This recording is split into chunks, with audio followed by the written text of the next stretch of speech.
Hi guys, আসসালামু আলাইকুম। আজকে আমি হাঁস রান্না করতে যাচ্ছি। এখানে আমার ভাইয়ের বউ বাড়ি থেকে এনেছে।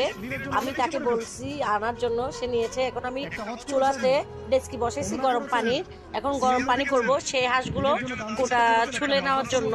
সুন্দর করে দেখুন, আমি সুন্দর করে গরম পানি হাঁসের উপর দিয়ে এখন দেখেন কিভাবে আমরা ছুলে নিচ্ছি। দেখুন কিভাবে হাঁসগুলো উঠাচ্ছি। হাঁস কোটার টাইমে এতটা যে কষ্ট হয়েছে আমাদের, হাঁসের হাঁসগুলো এত বড় বড়।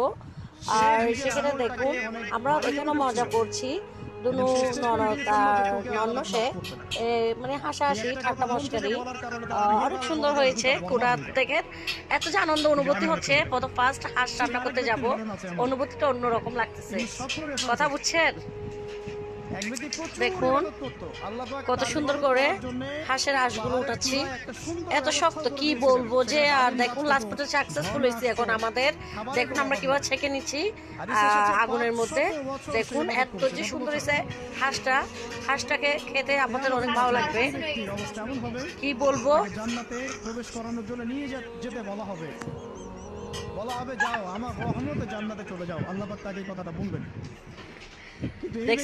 দেখেন কিভাবে মাথাটা ধরছে। এখন আমরা কেটে নিব সুন্দর করে। দেখুন কিভাবে আমি আতুরি গুতুরি সব বের করে ফেলছি হাঁসের পেট থেকে।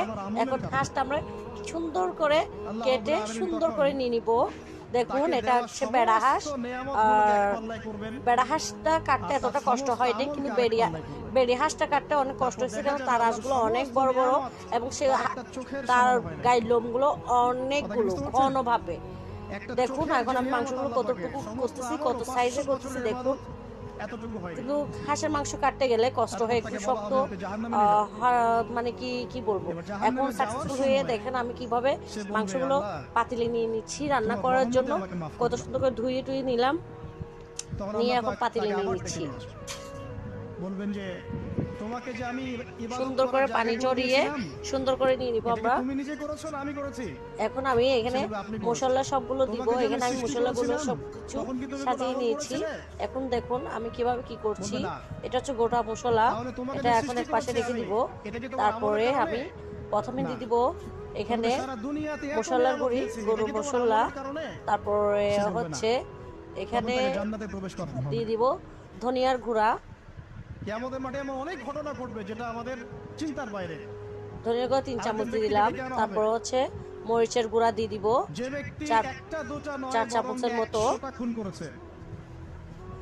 তারপরে দিব এখানে দিয়ে দিব হলুদের গুঁড়া 2 চামচের মতো, 3 চামচ।